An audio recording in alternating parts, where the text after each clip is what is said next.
Welcome to the Healing for Male Survivors podcast. This is a podcast for male survivors of sexual abuse and assault, whether as a child or as an adult. Know that you are not alone and the abuse was not your fault. My name is Mike Chapman. I'm a certified recovery life coach and also a survivor. Let's find hope and healing together. And welcome to the Healing for Male Survivors podcast. I'm your host, Mike Chapman, and in today's special episode to honor Male Survivor Awareness Day 2025, which is recognized in the U.S. on October 25 each year, I wanted to replay the video recording I did to honor the first Male Survivor Awareness Day back in 2022, which was a recording of a live event I had hosted within the husband material community, which was recorded and resulted in a husband material podcast episode. The audio from the episode was used on this podcast for episodes 5, 6, and 7, audio only. And this time I'm making one long video instead of breaking it up into parts for the event. The event was the result of efforts of myself, Drew Boa, who's the director of Husband Material, CEO and founder, Dr. Doug Carpenter, and many contributions from CSA, child sexual abuse survivors within the Husband Material community, who submitted poetry and other items to be shared, some live, some recorded, some read by others. There was also a time for questions and answers by the live Zoom audience on the day of recording. The goal for this event and the day in total was to help non-survivors understand and work with survivors to help support them on their healing journeys. So without further ado, here is that recording. Hey man, today's episode was created in honor of Male Survivors Awareness Day, and it was recorded on that day without me, which makes it the very first episode of Husband Material that does not include Drew Boa. It's also the very first community-based episode where men came together, joining their voices, their stories, and their statistics to present you with a really great snapshot of what it's like to be a male survivor of sexual abuse. If you yourself are a survivor, then this will be incredibly encouraging, and you will feel surrounded by men who understand what you have gone through. And if you are not a survivor of sexual abuse, this episode was actually designed for you to give you the education and instructions you need on how to understand and relate to men who have been through the hell of childhood sexual abuse. You'll learn a lot through the stories, statistics, and poetry that's shared. By listening to this episode, you are becoming part of a solution in making the Husband Material community a safer place for men who have been through sexual abuse. Enjoy the episode. Welcome, Husband Material men. Drew Boa is not here. He is on paternity leave at the moment. Yay, they had a baby. Everyone's healthy in the meantime. I'm Mike Chapman. I'm Husband Material certified coach. And with me is Doug Carpenter, who is also a Husband Material moderator and author and psychiatrist and psychologist. Psychologist. No meds, right? No meds. Can't do the meds. All right. Today is National Male Survivor Awareness Day. Male Survivor, Men Healing, and a few other secular groups that work with survivors, specifically male survivors, decided to make an awareness day. I looked into what the idea of Male Survivor Awareness Day and thinking not only do we want to honor the survivors, but also awareness, helping non-survivors understand how to work with us, how to step alongside us on our recovery journeys, what to look for, how to help us, how not to help us, and just to understand us better. We've got several guests that some are going to be live. Some sent us things ahead of time because they could not be here live. Douglas, can you introduce yourself? And I believe there was different statistics and so forth from your book and your research that you've written this wonderful book and workbook series. I've got the workbook here handy. Secret Shame. And I've got the book handy. And you got the book handy. Yay. Of course. And tons of statistics and so forth about this. You've done so much research, and it was a very beneficial book as well. What statistics would you like these people to know? So one thing I would say is that I have been treating survivors for about 25 years. I am myself a survivor as well. And I never found a really good resource that helped men fully understand their abuse, the effects of the abuse, how it is currently playing out in their lives, and then specifically how it was connected to issues of addiction, such as sexual addiction, pornography use, and sexual dysfunction. So I set out about 7 years ago to write this book, so that way it would be pretty much the most comprehensive book out there on the subject, linking the two ideas. So the book is full of research that I have done and that I have reviewed, along with my own writings on the topic. So tonight we wanted to share many of the statistics that are in the book with you, just so you would have an awareness. Again, this is about awareness of how male sexual abuse affects an individual that it happens to, and the various statistics. So the first one that's the most important is that it's been estimated that 1 in 6 men have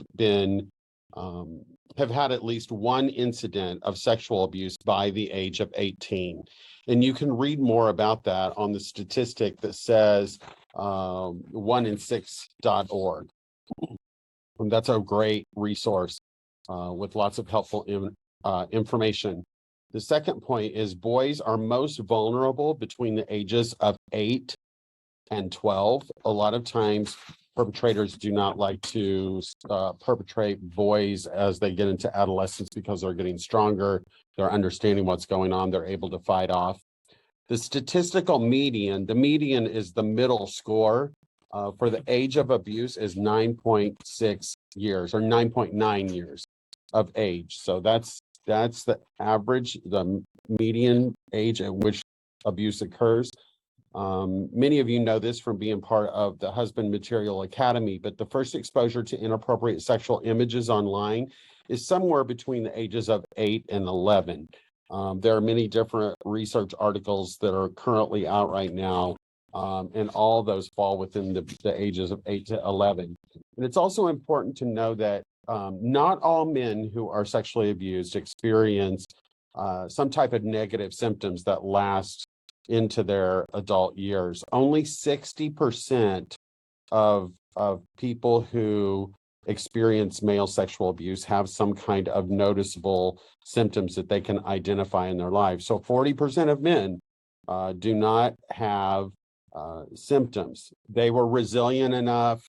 One thing that helps with that is if they disclose very quickly, and whoever they disclose to is a very supportive person to them. A lot of times it won't have lasting effects. So a lot of it depends on what happened during the abuse, what happened with the immediate disclosure. Right. 2 large studies that looked at men and disclosure determined that men wait an average of 25 to 26 years before they ever disclose that something happened to them. And that puts most of them in between the ages of 30 and 50.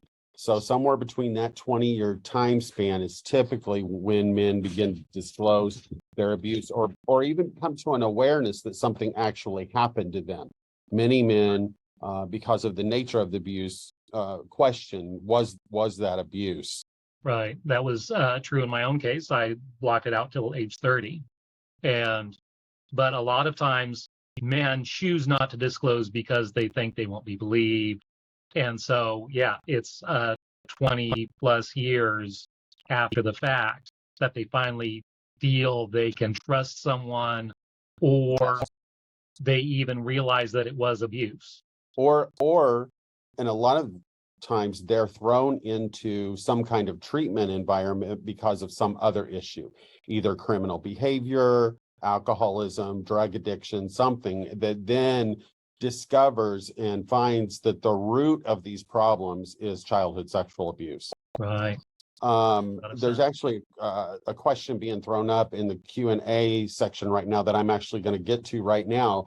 There is research that indicates that close to 20,000 children with disabilities are sexually abused per year. And this is from RB asking, are there statistics for male and females with disabilities as far as the 1 in 6?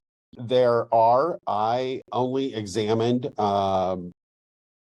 males and not females in my research, but in the research, it's been identified that about 20,000 children per year. And there was actually a national report in 2003 that stated 68% of children with disabilities at some point will be a victim of sexual violence.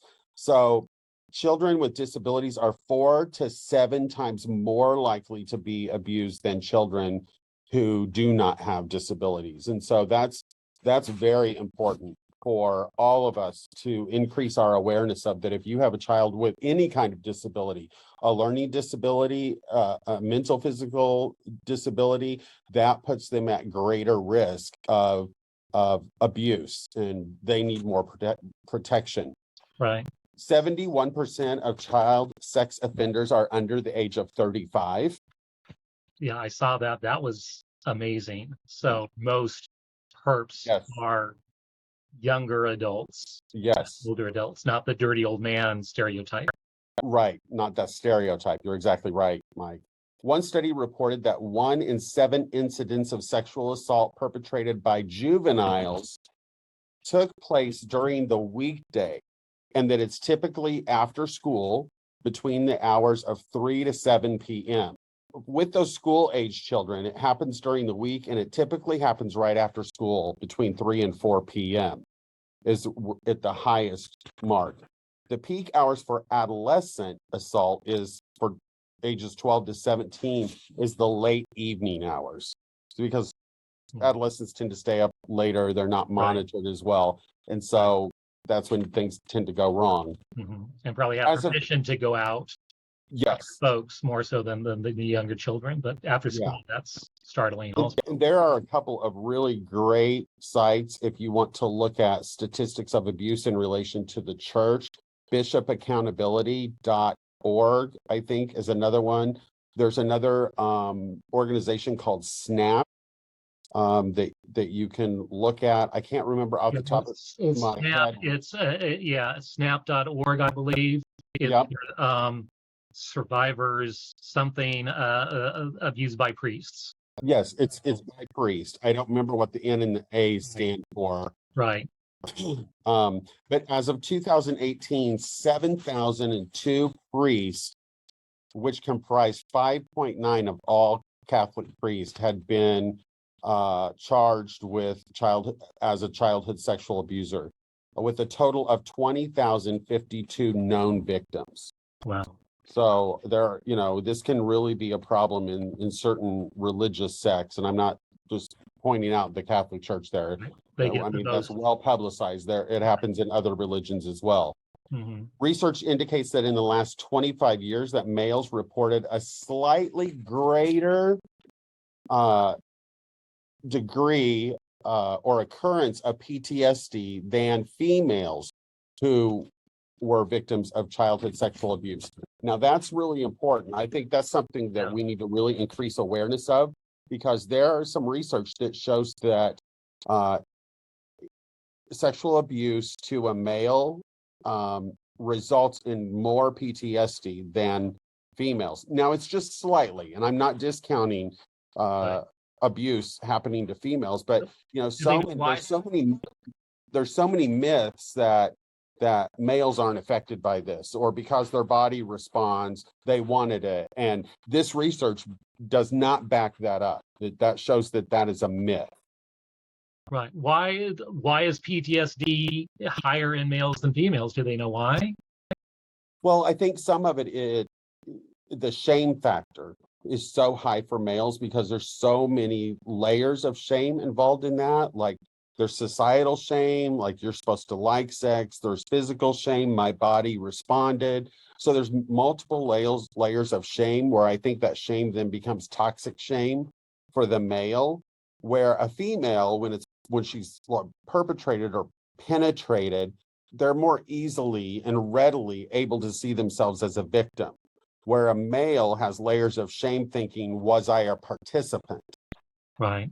Versus being a victim when they truly are a victim. That makes sense. One study found that men who have experienced adult child forced sexual contact are two times more likely to suffer from sexual dysfunction, such as premature ejaculation, or what we consider hypoactive sexual desire, not having any sexual interest at all. According to the leading sex addiction specialist, Dr. Patrick Carnes, he found that 80% of sex addicts report a history of childhood sexual abuse. So there's a huge correlation there. And that's one reason why I specifically wrote the book that I wrote, because there wasn't enough information out there linking those two things in an understandable way of how they're related. It's estimated that 3 to 6% of the population struggles with sexual addiction. That equates to about 12 million adults. So a high percentage of them have been sexually abused. One study reported that sexually victimized males were 8 times more likely to report having worked as a sex worker compared to non-sexually abused men. Right. One large study indicated that male sexual abuse survivors show a 14% increase in sexual promiscuity. So, a person who's sexually abused as a child, this awakens their sexual interest and desire much earlier than it should, typically in what we consider the latency stage of life, ages 6 through 12. And so then they're much more likely to become involved in sexual behavior and promiscuity with multiple partners. Right. There is a question again from RB. Do you have information on sexual anorexia? You touched on it. Well, sexual anorexia is very similar to what I talked about with hypoactive sexual desire disorder. So in the book, I do talk about how sexual abuse can lead to sexual anorexia, and there are actually multiple reasons why. I don't have any statistics off the top of my head. There is a whole chapter in the book on sexual anorexia. So that is considered a sexual dysfunction that can result from sexual abuse. Right. It's also interesting that 46% of gay men report a history of sexual abuse. And so I talk a lot about the link between sexual identity confusion and homosexuality as a result of being sexually abused. Male Survivor and the 4 groups that hosted their version of Male Survivor Awareness Day, they had 2 different events.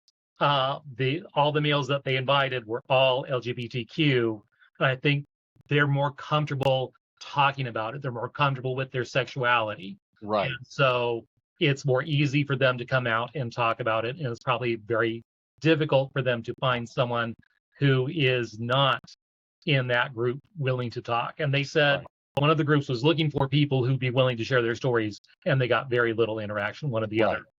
And just because I'm throwing that statistic out there that 46% of gay men report a history of sexual abuse, I am not suggesting that being sexually abused makes you gay. That's another myth.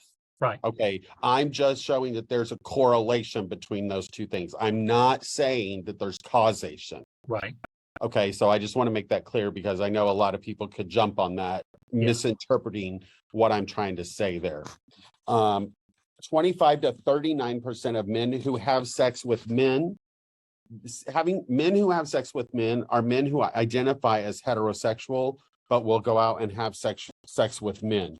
So the studies have shown that 25 to 39% of men who have sex with men report a history of childhood sexual abuse. And I talk about that in the book because it's probably really a PTSD reaction. And men will go out and have sex with other men for multiple reasons that I talk about in the book, Right. And how it relates to male sexual abuse. And the last statistic that I want to throw out, because I want to get on to some of the other cool things that we have planned tonight, is that in over 90% of reported cases, females use persuasion rather than actual force or threats or threatened force when committing sexual offenses. We talk about male survivors, and we all think in our mind that perpetrators are always male.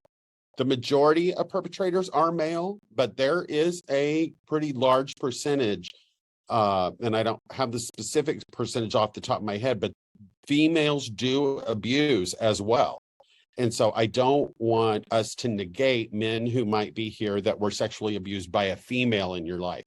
We want to validate that for you, that was abuse, and you are very much part of today's event and deserve to have just as much light and awareness shown on your abuse as men who've been sexually abused by men.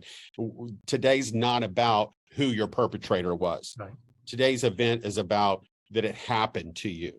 And it's also recognizing those abused as adults. And that was one thing I experienced as well. I was 20 when a minister sexually assaulted me. That there's a lot of that happens as adults. So it's not just childhood abuse, but also abuse as adults. And it's also men. Yes, the today is about not just childhood sexual abuse, but male sexual assault. You may have been raped by another male or even a female as an adult man, and that's very possible. So this is for people who've experienced sexual violation at any age. Right. Yes, thank you for all that, Doug. That's wonderful information. Now, part of what I do at Husband Material, we have a subgroup that's free if you're part of the HM app. We have a free subgroup, support group for survivors of abuse. We call it a CSA support group, but it's not just for child abuse. It's also those abused by adults. And I posed in that group, what is one thing you wished non-survivors in Husband Material understood better about being a survivor, so they can work with and understand us better. I got a dozen different responses that I'll be sharing throughout the evening, and I've got a few I want to share first. The first one is, I would want them to understand how catastrophic and deeply impactful the fallout from abuse is for men. They often, like Doug said earlier, don't start processing it until their 30s through their 50s.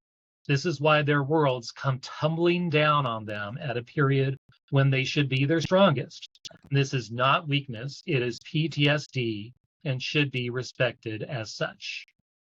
Second response is, for me, the abuse felt good. It wasn't a negative. I actually didn't define it as abuse until recently. I learned to receive acceptance I had to perform sexually. Couple this with a rejection from my father. I was a perfect target. I guess what I would want someone to know is that someone may not even know they were abused. Those are all very important, because I think so many men don't realize they were abused, or an older brother, an older cousin, an older neighbor showed them the ropes. Right. Well, no, that's not really what happened. That person was using you for the purpose of sexual gratification of their own. Right. And that was abuse. Jordan wanted to share his story. I asked him specifically. He had been working on his story, and I will share that video in a moment. He could not be with us live. Let me set that up. And there we go. Hello, Husband Material Men. My name is Jordan, and today I will be sharing with you my survival story.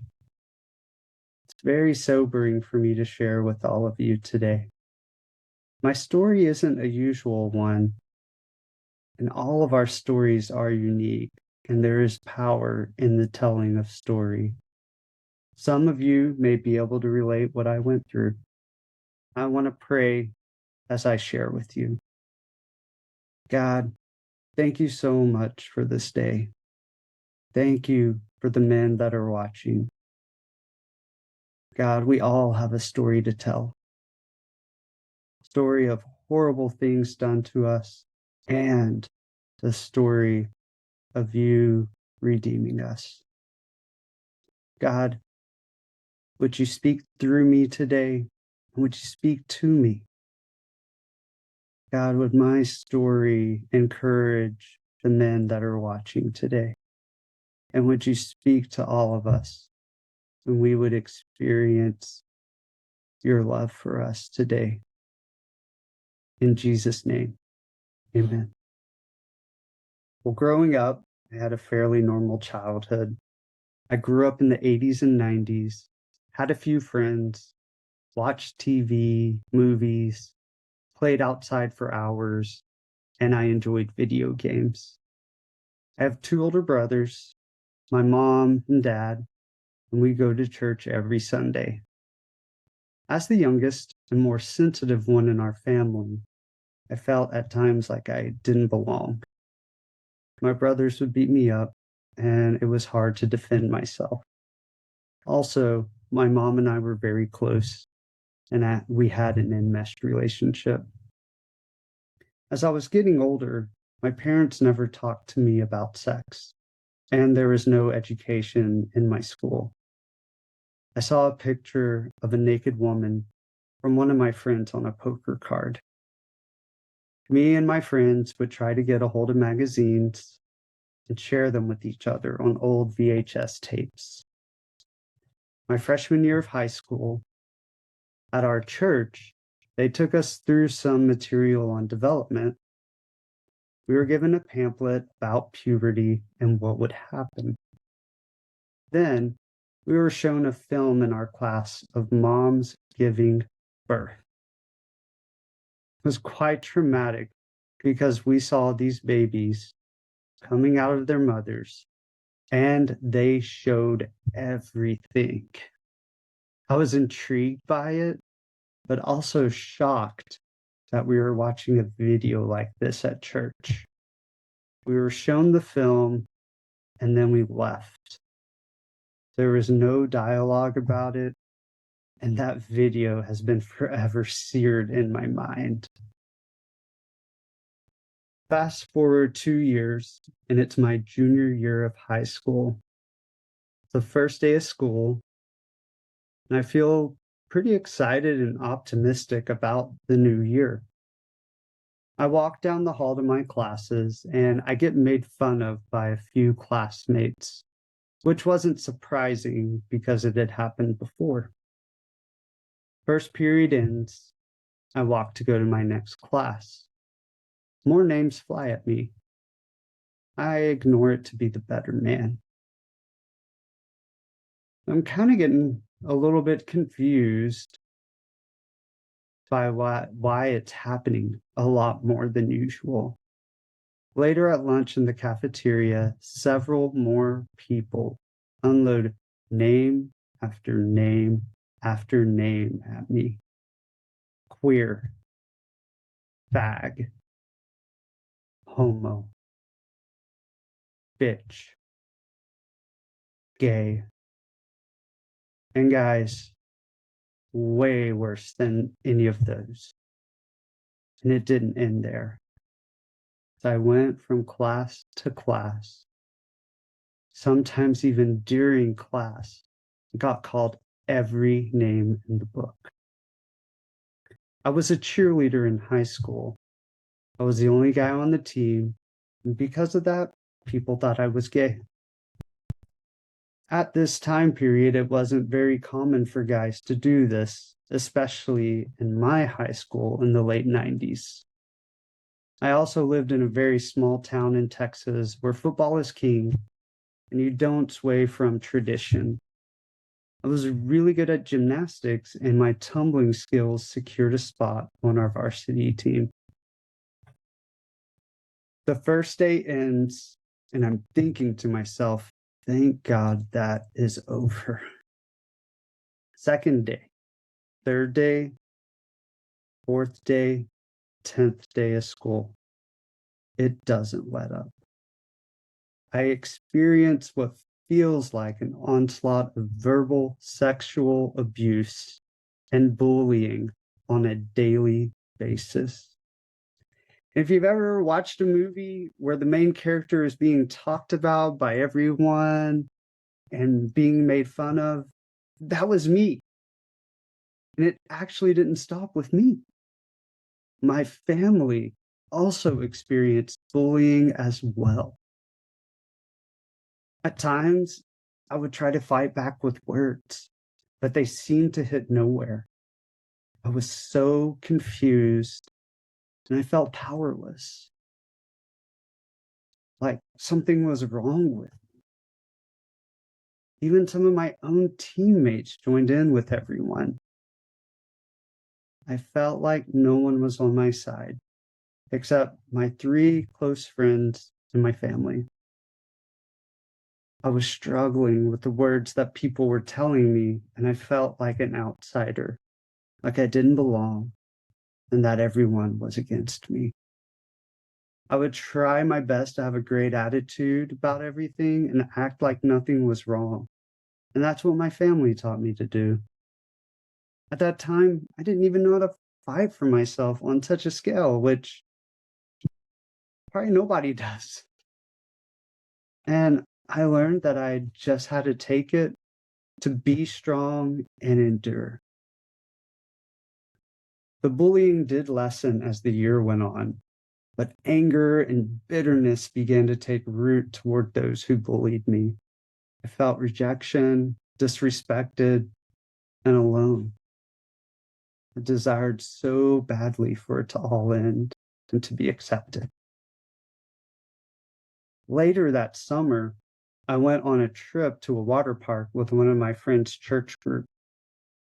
We were having fun, and at some point on one of the days, these 2 teenage guys walked up to me. They had been talking with one of the girls in our group, and she told them that I was a cheerleader. They asked me some questions about it, and then they left me. Well, as we get back into the water park, we're swimming in a lazy pool, and these guys started swimming after me. At one point, they pulled me underwater, and they started pulling on my swimsuit to try and take it off. And one of the guys, as he's grabbing at me, he actually grabs my penis. They're laughing at me as I try to swim away and calling me names. I pushed them off of me, swam to the side of the pool, and jumped out. I felt shocked at what these guys had done to me. But I already knew how to dismiss what happened. This event didn't resurface until just a month ago, and I've been processing with God about what had happened to me. Again, I felt rejection, and I felt like I didn't belong. All of these experiences eventually led me to looking up gay pornography in college and becoming highly addicted. Thankfully, I found a church with great community and have been able to experience love, acceptance, forgiveness, and healing. There's more to my story, and I'm thankful that God has been working to reverse what happened to me. Thank you for listening. May God bless you. I think Jordan's story is very powerful. I talk about in my book a portion of something called emotional gender abuse, and that's where boys are often made fun of for something that is not mainstream considered masculine, and like cheerleading would be an example, or boys that are into art or music or something like that, and then how they get bullied and often sexually abused, like in the locker room, or made fun of, or grabbed at, such as what Jordan was. And emotional gender abuse often leads to some kind of physical acting out as well that is considered sexual abuse. So I thank Jordan for sharing his story, and it's very powerful. And I think it's something that probably many people who are listening today can relate to. Right, definitely. Let's continue. I've got another what should non-survivors know? I've got another story from that. Let me read that. I resisted answering this for a few days, not because there isn't a lot to say, but because my fatigue in general has pushed me away from delving deep. And so maybe that's my answer, that this stuff goes deep into every fiber and memory. It colors almost everything for me and is never far away from my assessment of my life and myself. Of course, I pushed it down and downplayed it for years. I'm fine. That was all in the past. Neither are true. But as I'm dealing with my abuse openly and courageously, I've realized how this weight has hung around my neck for years and debilitated me. What I think I would want people to know is that true healing never looks like forgetting. It looks like scar tissue that no longer hurts. It may even, with time and the grace of Jesus in conjunction with my willing assent, look like glory, strength, and redemption. But it never, ever looks like nothing. Yeah, we've got another video. Chris would like to share. He sent his video as well. He was not able to attend. Let me set that up. Hi, I'm Chris F., and for Male Survivor Awareness Day, I wanted to share with you a poem that I wrote about my abuse. And I also wanted to share something about what it's like to be a survivor, to those of you who haven't experienced this. I would say that we, survivors, are more than our wounds, but our wounds are always present. I also want to say that healing does come, but there's always scar tissue. But I really believe that, like Jesus, we can be known by our scars, and that we can act as wounded healers. So I want to read a poem to you that I wrote about my abuse called Russian Roulette. And just some backstory for you. When I was about 5 years old, and this is the era of my abuse, my parents brought home and put into our playroom an old heavy desk and put up a very heavy metal sign from my grandfather's office building. Now, we didn't know what was in the desk. In fact, my grandfather had been dead for a number of years before this. So as my dad was going through the desk on that first day, in one of the drawers, he found an old gun. Now, he assumed that the gun was unloaded. And he picked up the gun, pointed it at the metal sign, and found out that he was very wrong. Russian Roulette. Dark wood paneling welcomes cumbersome steel desk, impossibly heavy metal sign, brush brown and brass, Phillips Building. Hanging heavy in my playroom, impenetrable legacies of a grandfather a decade dead. He is a mystery. Now, silent clues sit in my playroom, a squat, glowering presence. The game to play is Russian roulette. Dad pulls open a drawer. Mysteries lie within. From depths of memory, he pulls out a gun. Dull gray, hearts pounding. What is it doing here? It's probably unloaded. No need to check. He aims at the building, the Phillips Building sign, and pulls. Explosion, flash, bullet on ringing metal, pain and confusion, eardrums bursting. Who is screaming? Who is screaming? It is me. Me. Russian roulette, and I have lost.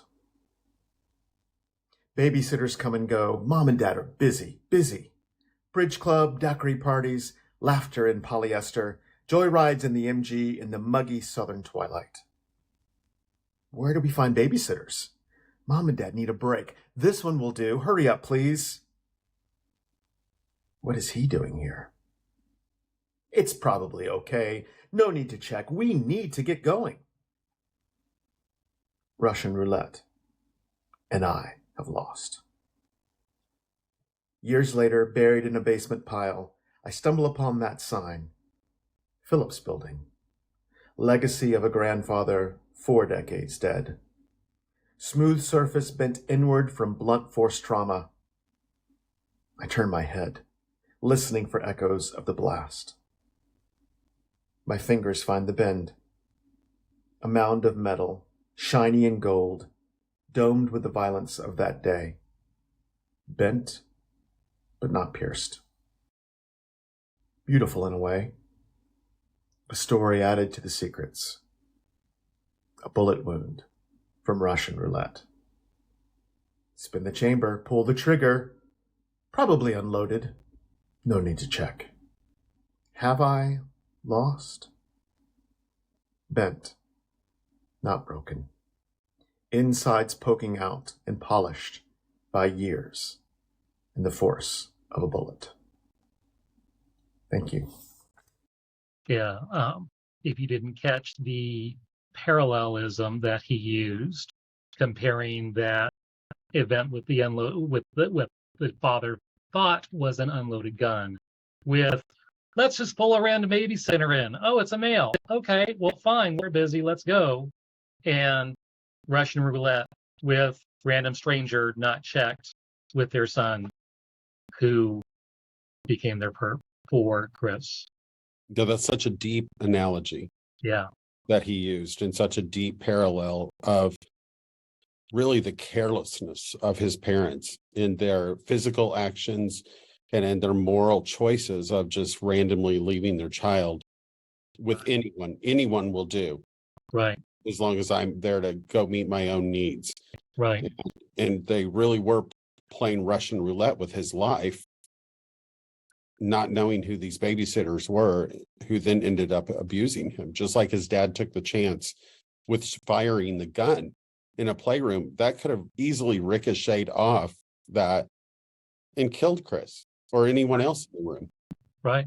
Exactly. Very profound. Yeah. Thank you, Chris, for sharing that. I got a few more of what you would like a non-survivor to know about being survivors.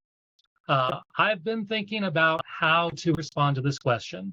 I'm having a hard time putting my thoughts on this into words.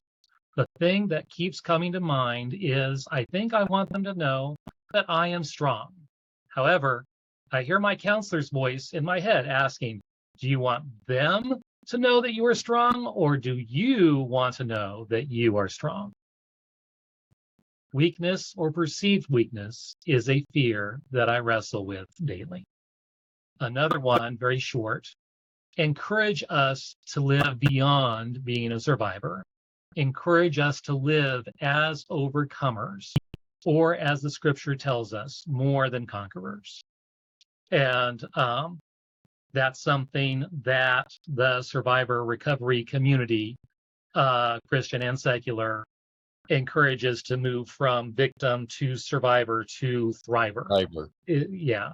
So you're thriving. You're not only just getting by, but you can thrive. And that's why if you are part of the Paid Husband Material Academy, you have option of joining us on Thursdays for Thriving Thursdays support group. And that's a live coaching call on Zoom that I lead for abuse survivors. And we talk. That's where I got all these from, was from that Thriving Thursday group and the support group, subgroup within the husband material. So let's see what else is next. Next, we have a live guest who would like to tell their story as well. We have Kevin Bolger, who is joining us. Kevin is a member of Husband Material, and Kevin is co-host of the No Longer Ashamed podcast that he hosts with, there's the logo right there, with Lori Hardy, who helped train me as a coach. And if you haven't noticed it, I've been a frequent panelist on their podcast, as has Doug. We've been on there several times, and they were the first place I told my story. You were actually our first panelist, our first guest. Yes, your very first guest, episode 10. And all those are, if you go to my profile within Husband Material and check on links, there's a link tree page. Click on that, and that's all of my podcast appearances, including all the appearances I've been on Kevin's podcast. Hi, everyone. Good to be here, and I'm thanking everyone who participated, especially those who tell their stories. I know how much courage that takes, and I just want to honor you guys. And I thank you for your attention, and I would like to just share my story really quickly and then introduce the podcast as well. I am a survivor. I was abused at a very young age, and it is actually my first memory. My first childhood memory was that abuse, and so that's basically when my memory began, was that abuse. And then that lasted for months. Was an older family member that was the perpetrator, and then when I was 11 or 12, I was abused by an older girl. She was the older sister of one of my friends, and I was set up by my friend. You know, the whole thing was planned. I still don't have much memory of that incident. I just have fallout from it, and had fallout for a while. And so I kind of fit the mold as far as coming forward with my abuse. It took me, when I was probably in my late 20s, to finally come forward. And I don't know that I ever would have, except one of my friend's sisters came forward about being abused. And my friend wasn't sure if she believed her. She thought maybe she was trying to be dramatic and, get attention. But I told her I believed her because I had also been abused, and I had never shared it with anyone. One of the questions she had was, why didn't she tell anyone? And that's often a question we get as survivors when we come forward. Why didn't you say something? Why didn't you talk about it? Why did you wait so long?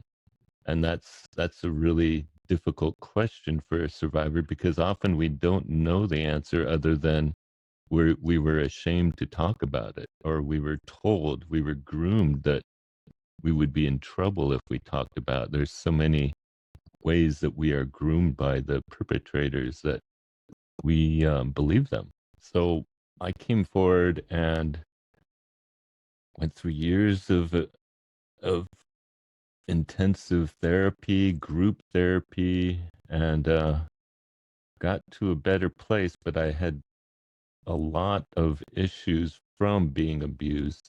Mainly just my methods of coping weren't very healthy. They were generally drugs and alcohol and other ways of just dulling the pain. Finally, got healthy and engaged to my wife, and I wanted to have my entire family there at the wedding.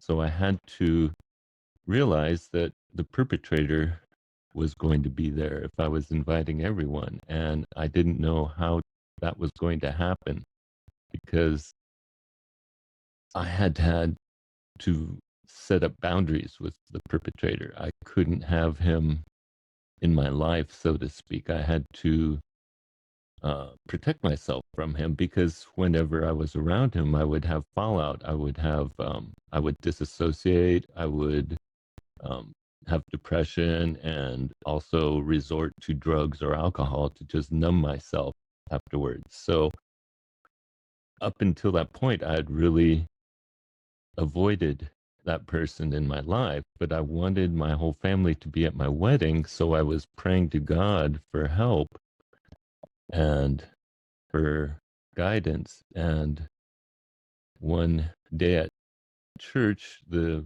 sermon was about forgiveness, and I realized I needed to forgive him.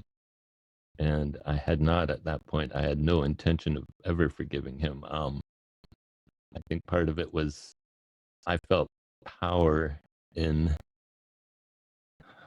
holding on to the pain that he had caused me. And so I thought by not forgiving him, I was holding power over him. But the sermon was convincing that I needed to forgive him. I needed to do that not for his sake, but for my sake, for my own health. And I think that's something that we misunderstand about forgiving, is that it's not for the person we're forgiving so much as for our own self. Because when we hold on to unforgiveness, we are holding on to that bitterness in our life, and it eats away at our life. It eats away at our emotions and how we treat people, and we can be ruining our lives with unforgiveness. So I was able to forgive him with God's help.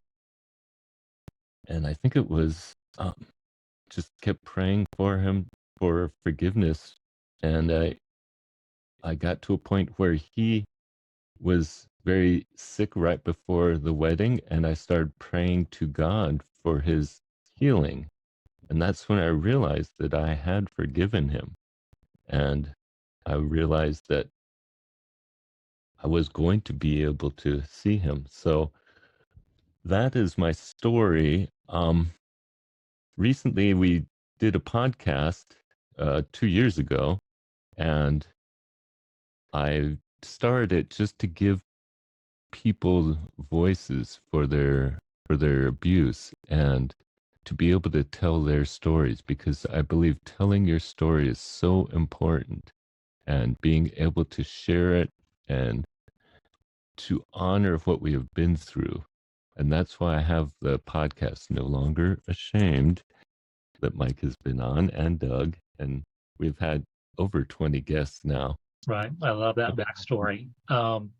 And talking about the power of story, that not only is it healing for the person telling the story, but it empowers other men and women to tell their stories and to look at their stuff, and inspires healing. When I hear other people's story, I learn so much on how to navigate my own healing, and by me sharing my story, it passes it along. I think that's why, for me, the group therapy was so important, because there were other men, all different backgrounds, all different ages, and we all had different stories, but we also had many of the same issues. And to know that I wasn't alone, but was going through this with them, strengthened me to know that, yes, these things happen, and yes, this causes certain issues, but you can address those issues, and you can become a whole person. And that's why we do the podcast. We talk about all the different, we talk about many of the different issues, and also how they affect us and how we can get through them. We're all about healing and hope in our podcast. Yes. A couple things I wanted to point out was, Kevin, you talked about forgiveness, and we're definitely not on here preaching at people that, you need to forgive your perpetrator. I think that in time you do, but you have to be ready to do that. And I think all three of us would agree on that. You have to be ready to forgive them. And a couple things I want to say is that forgiveness is not an event. It's typically a process. Yes. And you may have to tell yourself that you're going to forgive this person multiple times. You may have to wake up every day and say, I'm going to choose today to forgive this person. It's not an event. It's a process. It's like that whole concept of 70 times 7. Yeah.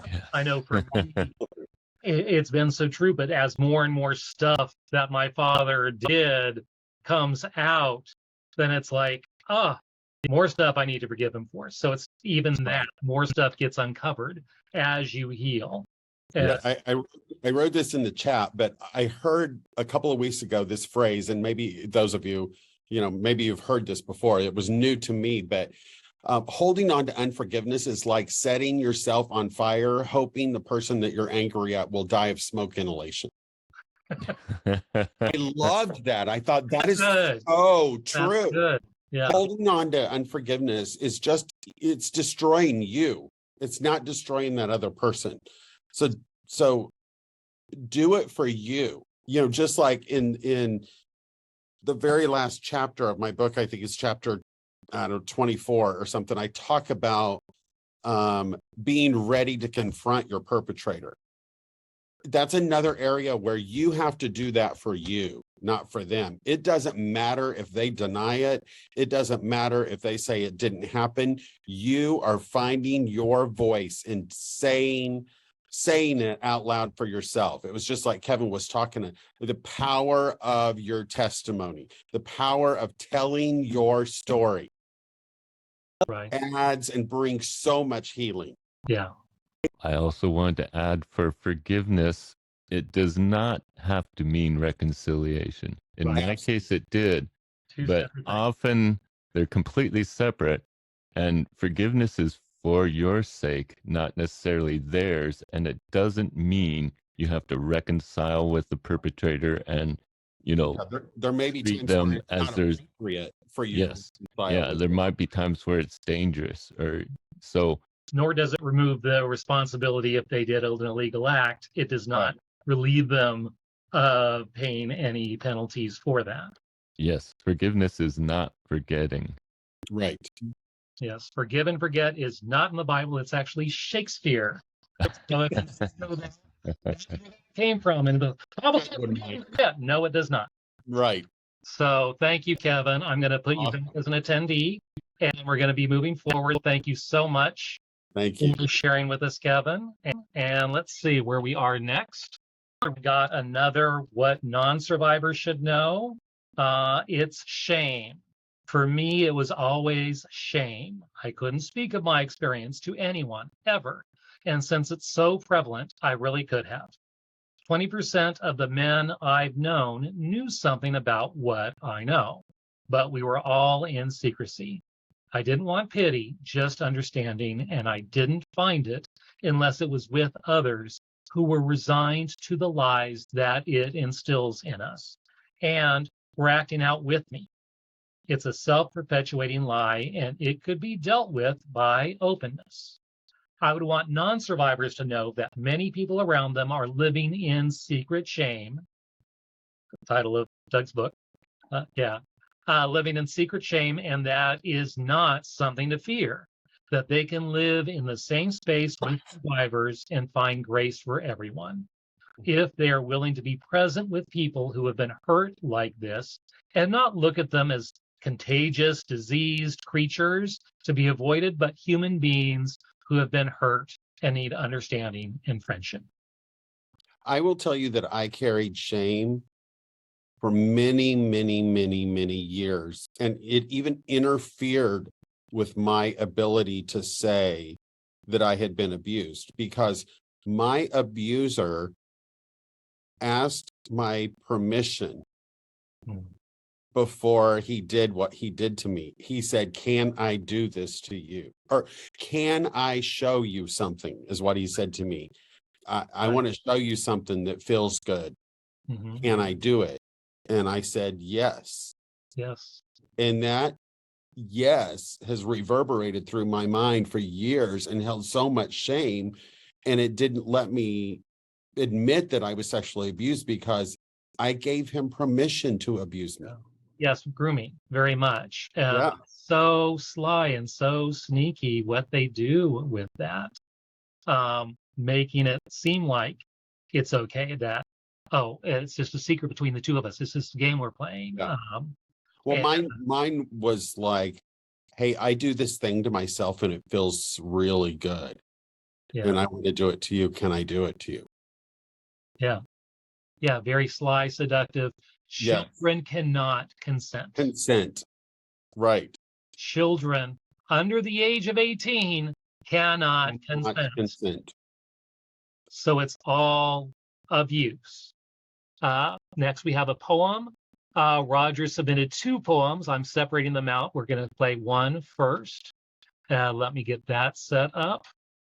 My name is Roger. This is a poem I wrote at work a long time ago when I was starting my recovery. It's called I Feel Different. There is a thing that happens when I listen in the lounge. Sometimes when things are slow here, I run in there to scrounge.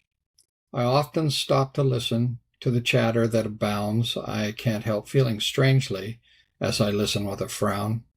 They talk of kids and shopping and of who is dating who. They grumble at the schedule and of all the work to do. Someone slipped a disc and someone else is getting fatter. It all seems so mundane that I can hardly stand the chatter. Off in my mind I wander to the triggers that I fight, memories that assail me when I close my eyes at night, smells that seem to bring on all the fear and icky feelings, the times I fight so hard just to stop staring at the ceiling. My legs sometimes get shaky and I strain to keep them clear. My eyes get hard to focus and it's sometimes hard to hear. The thoughts that go through my head so fast there's no place for caffeine. I smile and nod my head as if I'm present in this scene. I deal with so much crap each day with home and work and life. Sometimes I want to run away and hide from all the strife. Instead, I go to bed each night and pray for better days and wake up in the dark, hoping to cope in better ways. I stand and sip my coffee as I listen to their banter, wishing I was one of them, my biggest need just laughter.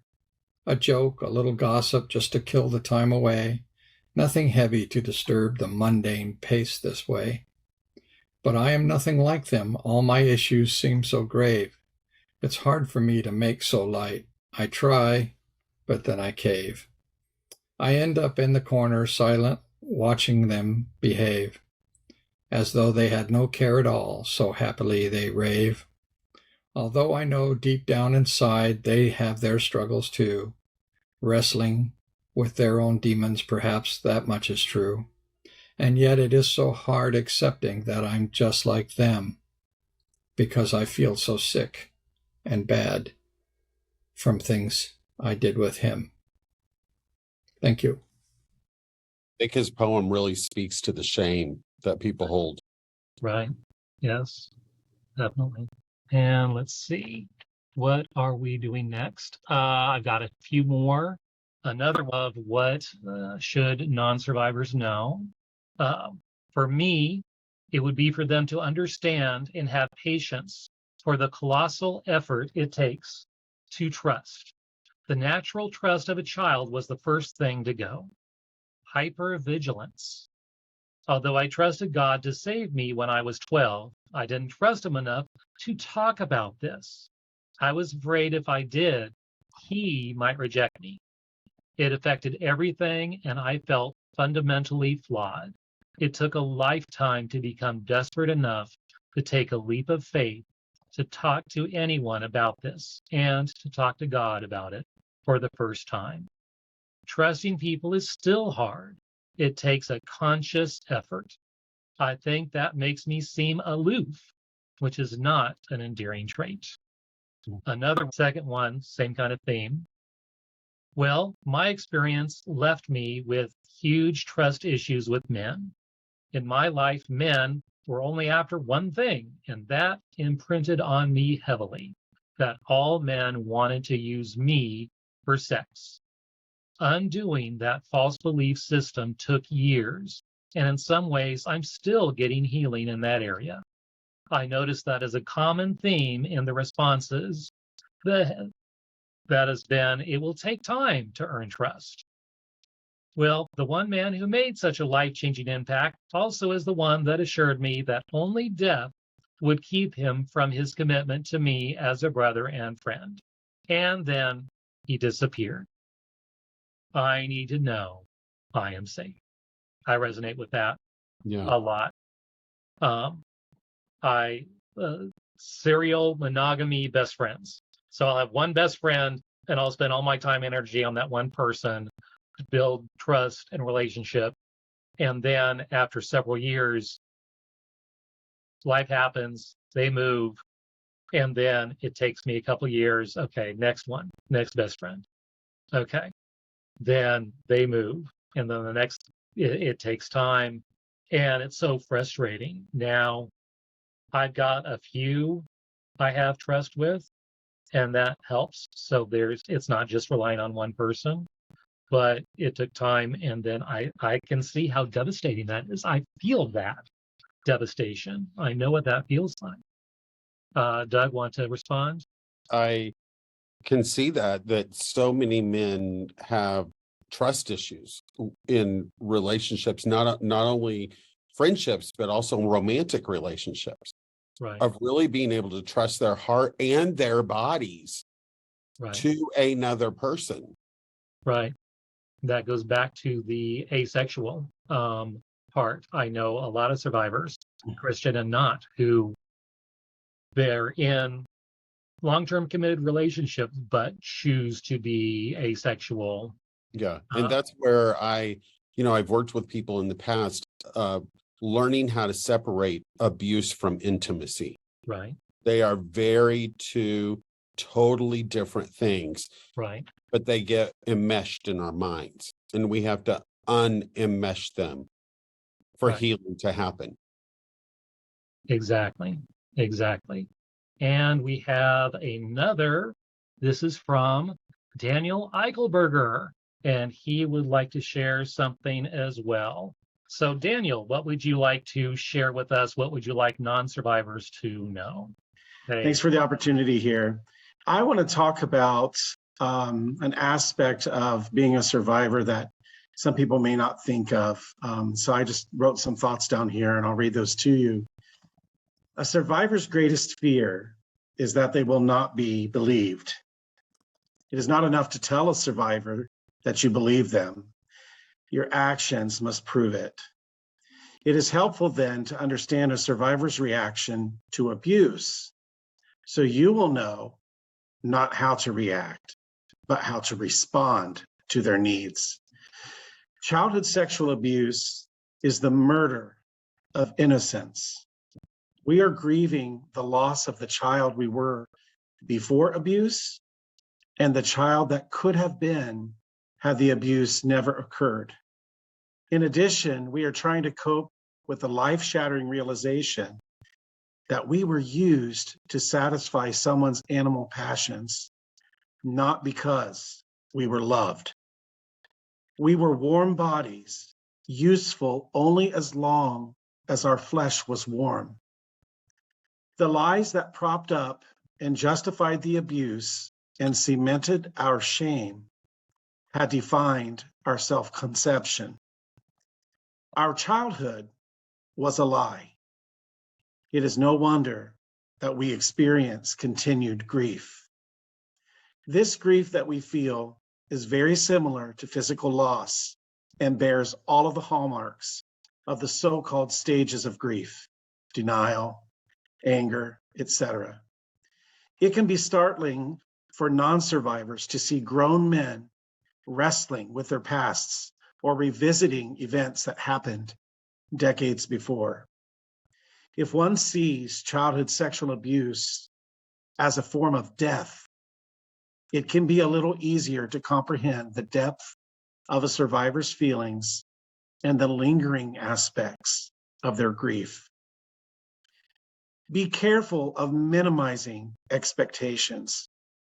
Expecting survivors to move on, keep it all together, or man up are not healthy or even human responses to the trauma of childhood sexual abuse. Well, what can you expect then? You can expect that the pain of survivors will often be recurrent. There will be times when our sense of loss is mitigated by the joys of the present. But it only takes a trigger, a flashback, a memory, a smell, to bring the stabbing pain back. Survivors are faced with a lifetime of processing grief. Don't be afraid that we are somehow regressing if we hit a rough patch. We need healthy relationships with other men who are willing to listen to us without trying to fix us. We need men who are strong enough to bear our emotions.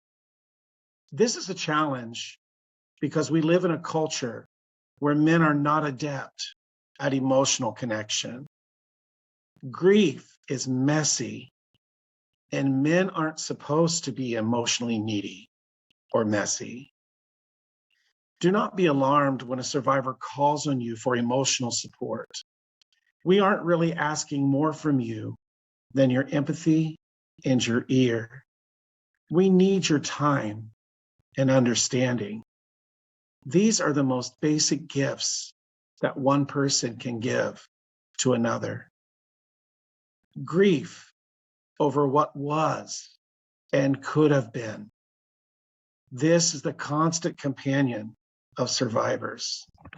By allowing us to express our grief, by giving us your time and patient understanding, you will have given us the gift of humanity and the strength to heal. Thank you very much for that. That was very powerful. Very, very. Thank you, Daniel. I think, Daniel, you bring out some very important things for people who have not been abused. The greatest tool that you have is your ears and your empathy, your ears and your heart. Just be willing to listen and express empathy. And that in and of itself can be so healing to another person, and just help them feel validated, accepted, and that someone is present with you. Right. It's just like Daniel said, it's not about fixing. You can't fix this. Amen. Right. But you can be present with me. You Thank can you. sit with me. Right. Sure. I love what you said about just get over it. Why can't you just get over it? I've had someone in a recovery group get frustrated with me. Why aren't you just getting over it? It's a process. It's a long process. And new stuff just keeps coming up too as I heal. So there's more stuff I need to deal with. So yeah, it's a long, very messy process. I like the thing I read earlier about the scars. It should never look like nothing. It will look like a scar that may not hurt anymore, but the scar is there. Yes. But it never looks like nothing. Right. And that's so profound. Thank you, Daniel. Thank you. Appreciate that. Thank you for being willing to share. Now I've got another one. What should non-survivors know? We can have a lot of weird hangups because of what happened to us. We are working through the process of overcoming and or outgrowing our hangups. And being our friend and giving us some grace can go a long way in helping that. Some ways in which you can help us is to ask us first if it's okay to hug, pat us on the back, or ask us about something you're curious about. My own thoughts, several people are touch phobic. I'm not. Anyone wants to give me a hug, you're welcome to it. But other people are very, very sensitive about touch. They might startle and so forth, and that's very natural. So try to be respectful for that. We can have odd quirks, like insisting on sitting facing the door of a room, or problems with confined spaces or tight clothing. Colors, smells, certain songs, or music can trigger an odd reaction that we might not be able to fully control. It's not personal, it's just memories, sometimes body memories. Sometimes in conversations, you might say something in jest that can unnerve or upset us. We understand that you're not doing it on purpose, hopefully, and we will get over it. We can have mood swings that have nothing to do with anything in particular, and just being patient with us really helps and makes us feel safe. In extreme cases, we may dissociate or have a marked personality switch at an odd time. Or you may meet us someplace and will act and speak in an unfamiliar manner. This may be what we call an alter personality that helped us survive in childhood during severe trauma. The best thing to do is to just go with it until the real personality returns. It's usually harmless, but if you are alarmed, just realize it's like the weather. Wait a while, it'll clear up, and it's nothing personal. Most importantly, most of us just need to feel safe with another person. If in doubt, ask. Many of us have trouble making and keeping the kinds of friends we so need in our lives. You might just be that one friend if you want and think we are worth the effort, and believe me, most of us really are worth it. This is an incomplete list and is just my thoughts. If you notice a significant change in your friend's behavior, in some way, just like Mike said, just ask them what's going on with you right now. What are you feeling right now? What do you need from me right now? How can I be supportive to you right now? Right. I know in some Zoom calls and some HM calls, I will dissociate. Something will trigger me, and I'll just be silent and still. Drew has caught it. He's pretty sensitive to that. And he'll just say, "Hey, Mike, did you have anything to add to that?" And just by saying my name, it may or may not. Usually it does snap me out, snap me back. And it's like, oh, no, I agree with what that other person's saying. I can usually tell other people were speaking, no idea what was being said, but I would recognize voices. And yeah, just whatever John was saying or Scott was saying or whatever, even though I have no idea what they actually said, but it brought me back. And that's something that you can do. Don't bring attention to it. Oh, you were just dissociating, weren't you? Don't do that, but be sensitive and try to nudge them back in and help them, but understand that's where it comes from. And then feel free to debrief later.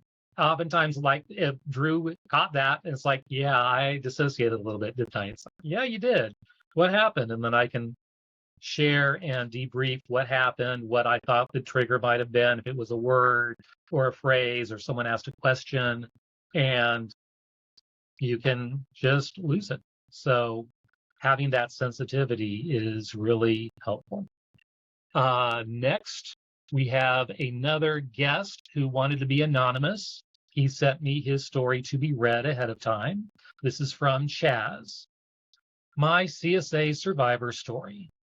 For the purpose of the story, my name is Chaz. I'm using a pseudonym because my wife and my sons are the only members of my family who know this part of my story.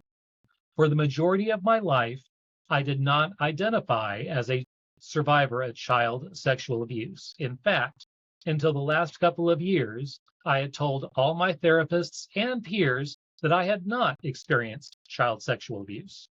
At least one of my therapists told me that he found it very surprising that I had no history of child sexual abuse based upon his assessment.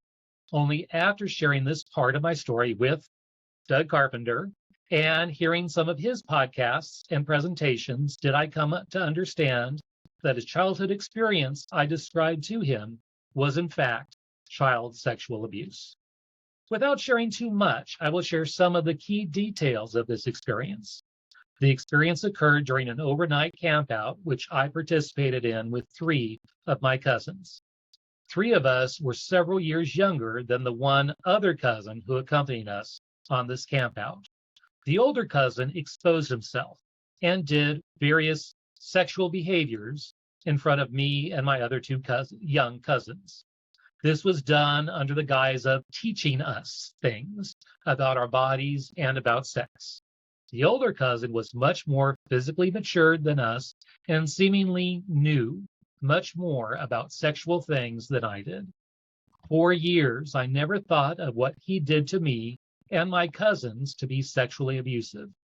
I didn't think these things could be considered sexual abuse because he didn't touch my body.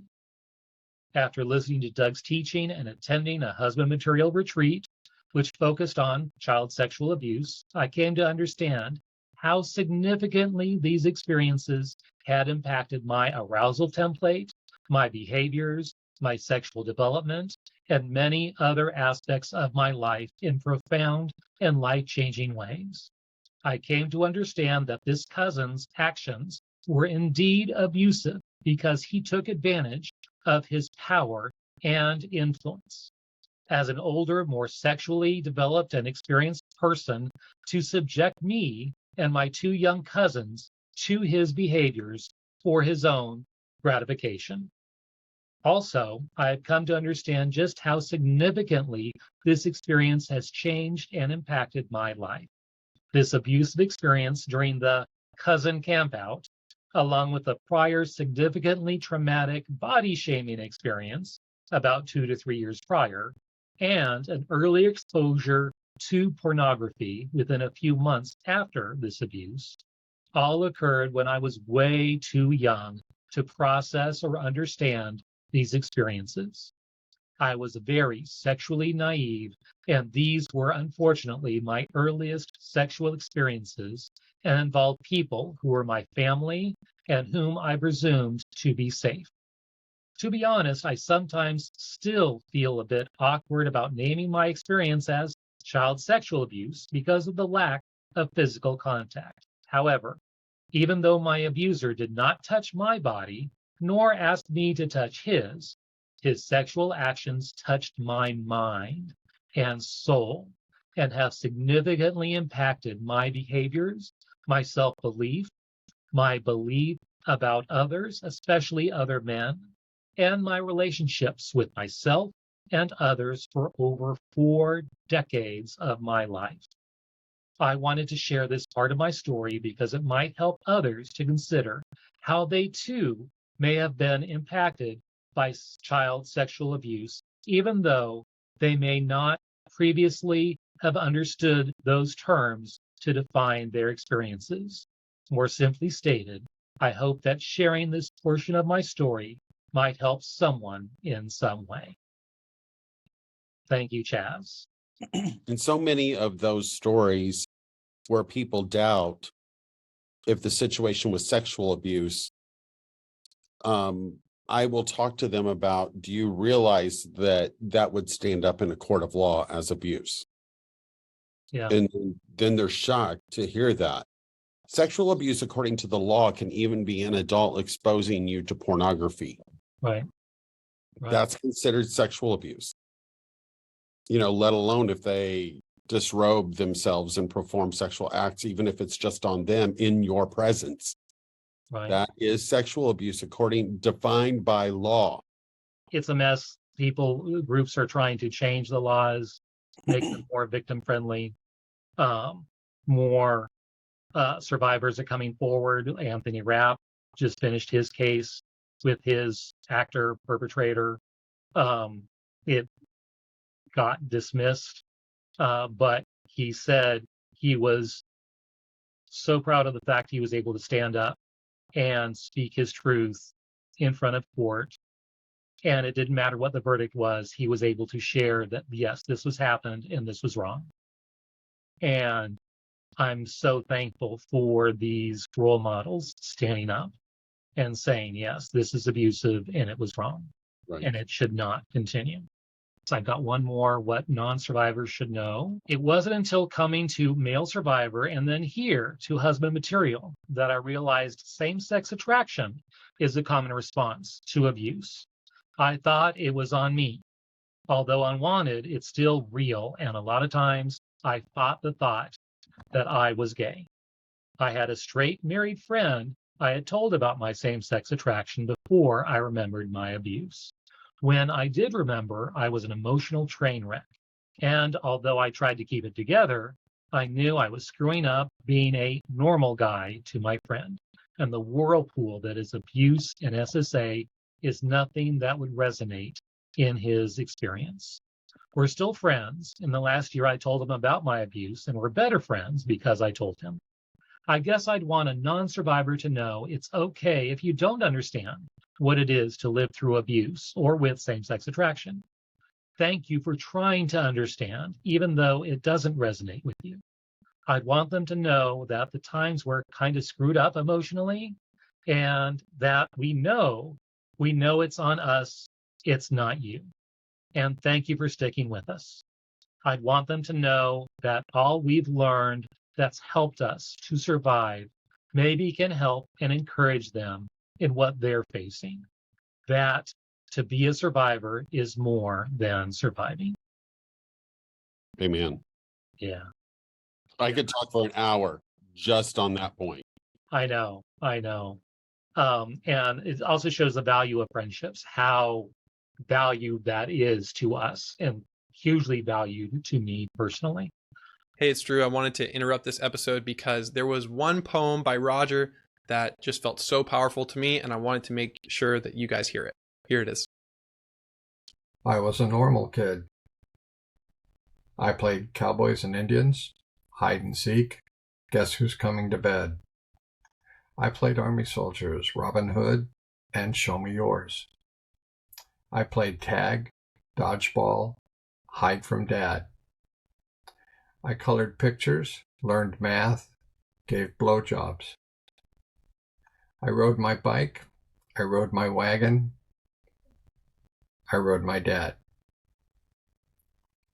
I was good at running, good at keeping my room clean, good at keeping secrets. My drawers were neat, and so was my closet. My showers were thorough. I learned to write, I learned to read, I learned not to cry. I was happy mostly, I was brave mostly, I was alone mostly. I read the funnies in the paper, I watched TV, I secretly watched my dad. I loved to climb stuff, I loved to explore the neighborhood. I let men and boys explore me. I love getting new toys. I love getting new clothes. I love learning new tricks. School wasn't too bad. The kids weren't too bad. The pain wasn't too bad. I was just a normal kid. Makes me wonder why, as an adult, I'm so effed up. I got another quick poem from Roger. Let me load that up. I'm Roger, and this is a poem I wrote during my recovery and my inner child work. It's called I Want My Blankie. I remembered you this morning. I still have forgotten almost all, certainly the bad stuff, mostly. In my mind, I saw you crying silently on your side, feet drawn up and hugging your knees. Little tears, shaking, shaking. But you had your blankie, you were safe now, chewing on the satin edge, rubbing it against your cheek, going away in your head. Quiet place with the blankie. Can I whisper you a secret? You will be older someday soon. It will be better. You will be me. And there will still be times, many times I'm afraid, I will miss my blankie. I will want my blankie. Somewhere in time it will be lost, so enjoy it now. Hug it tight. I will find substitutes soon, not as good, not as safe, not as acceptable. Even though I won't say it, I won't even think it. But between you and me, kid, I want my blankie. Profound. It really is. And that's a great word, Mike, is profound. I was sitting here thinking how something so simplistic can hold so much meaning and so much value. Right.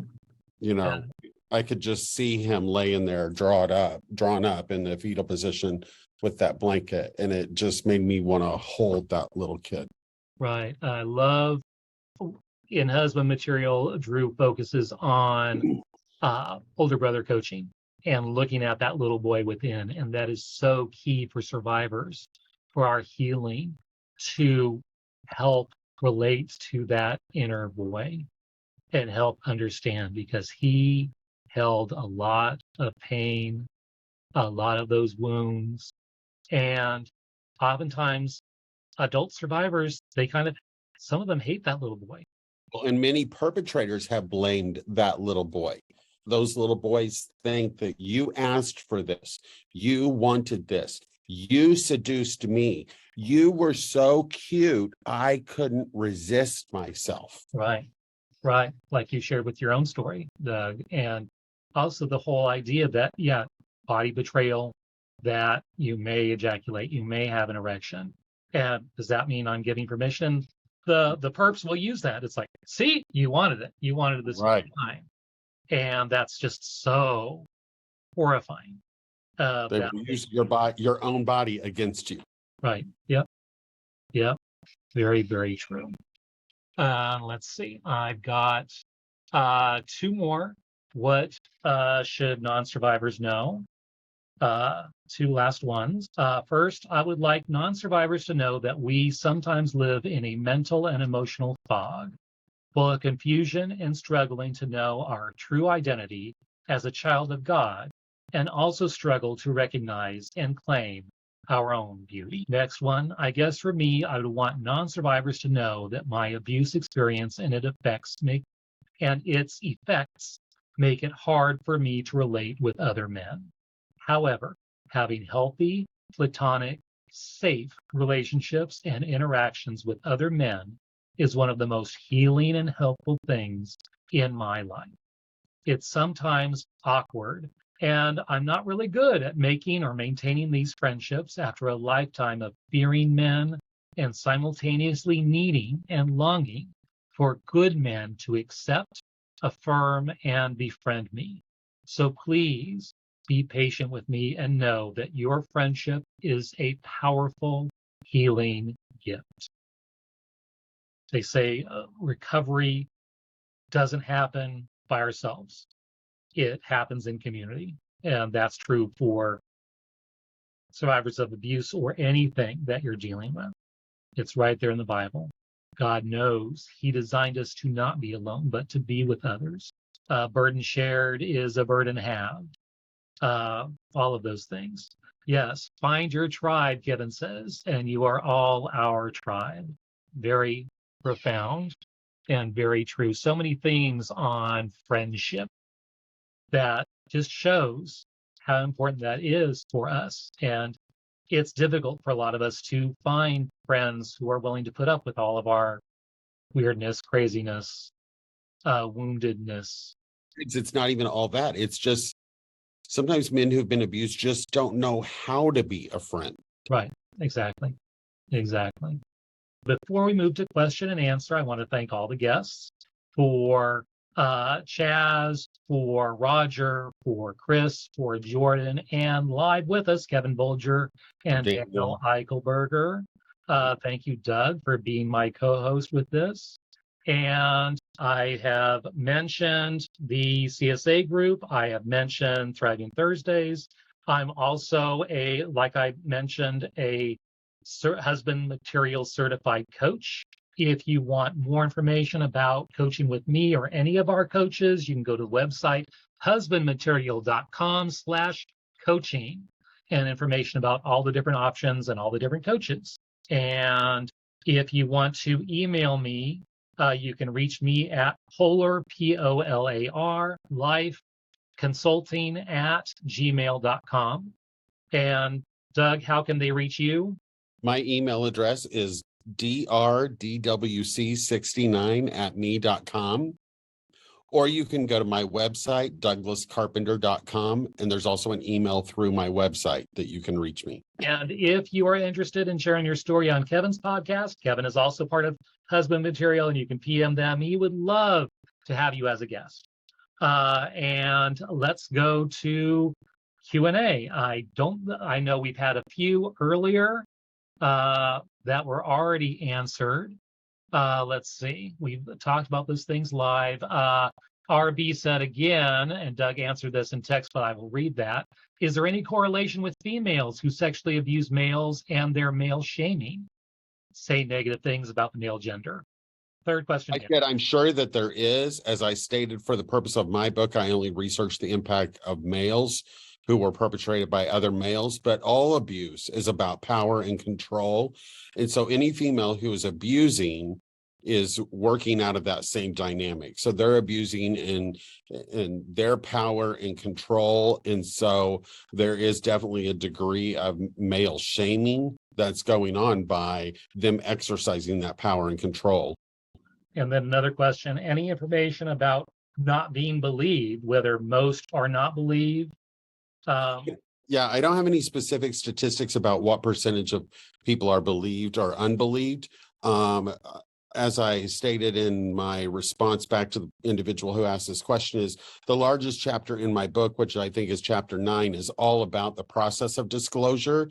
And there are many ways to disclose, but usually people kind of use the foot in the door technique. Like they'll make one comment and see how it's received. If it's received well, they'll tell a little more. And if that's received well, they'll tell a little more. The minute it starts to be not received, the door gets slammed shut. Right. That happened with me telling my own mother about the abuse. She knew that my father had abused several family members that had come out decades earlier. And I just asked her about that, thinking I could just move that door open a little bit and talk about me. And she said, yeah, I just couldn't get my head around it when I heard that. It didn't seem the right time. And so yeah, slammed that door. And I never told her, and then she passed away a few years later. So I did talk to my one surviving sister about the abuse, and right away she said she believed me. And that was so helpful. And that's one thing you should do. If you have a friend or family member talk about their abuse, believe them. We don't make this stuff up. Very, very few, I think, statistically, Doug. Very few are made up. That usually, if something is a made up memory, it's actually less than what the actual thing was. Yeah, there's a portion in the disclosure chapter where I talk about what the research calls recanting. Right. That's when somebody's told a story and then recants it and says, "Oh, that didn't really happen. I made it up." And it's a very, very small percentage. Right. And who knows the backstory to that? They might have been bullied into recanting. Yeah, so many family pressures and so forth. Yeah. Amazing. Let's see. Next one. Is there any information of others experiencing being told from early childhood that they were bad and at fault? Also being shut down whenever one tries to talk about it. Yes, and I responded to that many children are made to believe that they are bad, or that they somehow instigated the abuse. Their behavior, they are told that their behavior was asking for the abuse, or they were so feminine acting that I thought you were gay or you wanted it, or kind of what I said before. I've even heard kids told that you were so cute, you were such a handsome little boy, I couldn't control myself, I couldn't resist, which is again shaming to the child and in making it their fault. Or you were curious, or I think I use an example in one of my books that a coach brought a kid over to his house and had Playboy magazines sitting out on the coffee table, and he saw the boy looking at them. So he said, "Hey, do you want to look at these?" And the boy said, "Yes." And so then the coach used the excuse, "Well, you have an erection now. I can't let you go home like that. I have to take care of this." Right.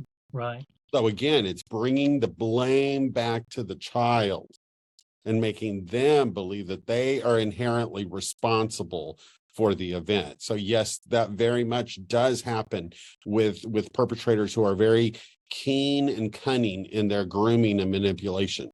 Right. One more question, this one from John, and we're going to close on this one. As a non-survivor who suspects he may have been abused, is there a list of telltale behaviors or signs of childhood sexual abuse? There is not. I discuss in my book where they have tried to research and come up with something called the sexual abuse syndrome, and they've been able to come up with a specific criteria. Because it can involve so many moving pieces, there's not a specific way in which males react. Now, we can find high correlations like same-sex attraction, like sexual identity confusion. There are things that are high correlations with sexual abuse, but you can also have those things and not have been sexually abused. So the answer to that is there is no telltale list. There is no syndrome, and that's why it does not appear in the diagnostic manual, right.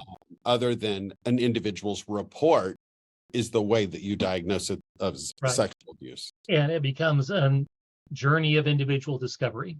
If Yes. you suspect it, I know many, but not always. There's memory blocks, but you may not. Some remember it, but yeah, you might easily have a repressed memory. Certain smells, tastes.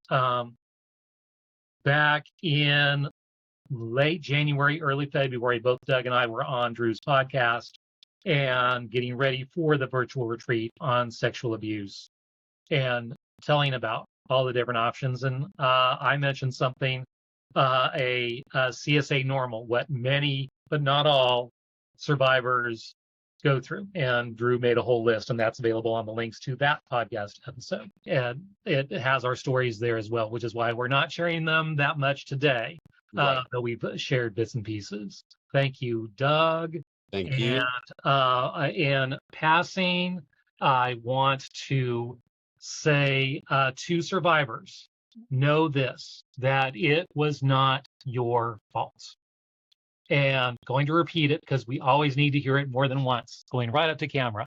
It Yes. was not your fault. We so often as survivors take that, that it was our fault, that we must have done something. As Doug just said, that grooming happens, that tries to convince you otherwise, but no, it was not your fault. If you would like to learn more about my coaching with Polar Live Consulting, where I provide one-on-one coaching and group coaching, both with a focus on healing for male survivors, reach out to me at polarliveconsulting.com. That is Polar spelled P-O-L-A-R. I would love to hear from you. I want to hear your story. If you would like your story featured on this podcast, contact me via my website. If you like this podcast, please rate and review because that's how other people can find me, and I really want to spread this message of healing and hope to others. And remember, you are not alone. Healing is possible, and the abuse was not your fault. Let me repeat that. The abuse was not your fault. See you next time on the Healing for Male Survivors podcast.